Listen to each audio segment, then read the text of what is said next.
حمدالله محب وایي د حکومت سقوط کې د خپلو ناکامیو بشپړ مسؤلیت منم او بخښنه غواړم. په سلامونو مو هرکلی کوم. زموږ یوټیوب چینل ته په خیر راغلی. که غواړئ په بشپړه توګه معلومات ترلاسه کړئ نو ویډیو راسره تر پایه وګورئ.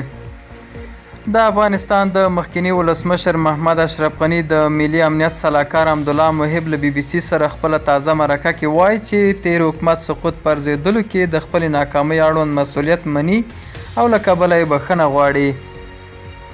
ښاغلی محب زیاتوي هیله مند دی چې نور ټول ښکیل کسان به هم وکړی شي چې رامخته شي او وضاحت ورکړي چې وضعیت څنګه و. نوموړی وایي دا ورباندې د افغانستان د خلکو تاریخ او هغه قربانیو پور دی چې په دې لار کې ورکړل شوي دي. د هغه په خبره دا کار به افغانانو لپاره د یوې ښې راتلونکي جوړېدو کې مرسته وکړي. دا و زموږ نننی چمتو شوي ویډیو. تر بیا ښه وخت، ښې چارې.